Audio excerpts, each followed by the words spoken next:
Hello guys, welcome again to the channel. I hope you guys are doing well. So on today's video, I'm talking about goats. You all know that this is my channel. I talk about goats, talk about cattle, and I talk about pigs. And I raise goats, pigs, and cattle. So someone asked me yesterday. That's even why I'm making this video. Someone asked me, "Is it easy to raise goats?" And I'm like, "What? I'm a goats. If you check it ourselves, goats are more stubborn than pigs. In fact, the easiest livestock to raise when you compare it all, I'm talking about between pigs, goats, and cattle, is cattle. You know, cattle are herd animals. They like to work they like to, work together. It's easier to, control them. It's easier to head them than goats. You cannot head goats, talk less of pigs. Pigs are more of aggressive, while goats are more of stubborn and mischievous. They are fun to keep around because I also enjoy looking at these animals because it's not all about business for me. It's also more of a passion too. So you look at your animals, you enjoy what they're doing, but at the end of the day, these goats are still stubborn animals. Raising goats is difficult. There's this goat I used to have. That goat caused a lot of problem for me. You know, the goats usually stay here. Here is a fenced. This farm is a fenced plot. Is a fenced area of land. So what this particular goat, there is how you buy a goat. You might buy like 5 goats at a stretch together. Then you now discover that there's one bad egg within those goats you bought. And that one bad egg, and one thing about goats is that goats easily get influenced. That's one thing I've noticed. Because from hearing these goats, you also have to observe them. Goats easily get influenced. So that particular goat, I bought it some time ago. I've sold it. It was sold to the butcher because that kind of goat is not something you keep for someone else to buy. Because I just sold it for butcher. Now that particular goat, we climb the half walls because we have half walls here. And from climbing that half wall, it will jump through the fence and go out. And now, if you can look around, there are farmlands everywhere because this is a village. This where this farm is a village.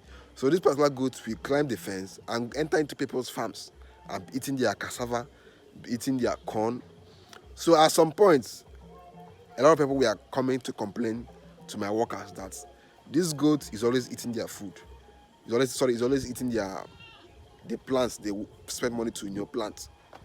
So the goat was becoming very, very difficult. And at some point, the goat will climb the fence and jump out, and the other goats will follow her because it's a female goat. Will follow her and jump. And at that point, I was now having all my goats.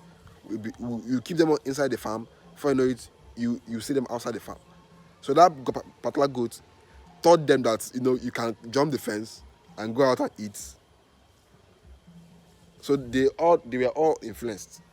They were all influenced. So that's why I said that goats easily get influenced by bad behaviors. So that was how I was like, if instead of this goat to be causing for me problems and making people to come to complain to me because it's kind of somehow, let me just sell the goat off. So I sold the goat off. And the funny thing is that immediately I sold it off, all the other goats stopped to jump the fence. Like they stopped jumping the fences. That's say that was the bad egg among those goats. So if you are raising a goat, goats are difficult animals, mischievous, very, very mischievous. But if you are raising goats, always try to know the one that is the bad egg, or the bad eggs, and sell them off. Because those are the ones that will influence the other goats, and they'll start, getting into bad, and they'll start having bad traits. So raising goats are difficult animals. Sorry, raising goats are difficult because they're difficult animals. What I want about goats is that they love anything that involves jumping. They love it. So it's always good that if you are doing your farm, you should always make sure that the fencing is high, or else your goats will be jumping out. And once they jump out, the next thing you see the nest is inside a farm, inside a farmland, eating. I don't know why goats love cassava, as in the cassava leaves. They love it. So immediately they jump out of the fence, you see them straight, just look for a cassava farm near your farm. That's where you find them. Goats just love being mischievous and causing problems for their owners. But at the end of the day, goats are still, they are still good animals to keep around. Especially if you have a big area of land that you're not using, you can easily fence it and put goats there, and they will do well because goats hardly get affected by uh, diseases unless an infected goat is brought into your farm. That's the only time your goats will now start having problems. But if they are there before they catch like disease, it's very hard, very hard. But goats are fragile. They are fragile animals when it comes to the weather. If you are doing goat farming, you should understand that goats don't like water. Anything that will involve goats and water, they hate it. Don't like water.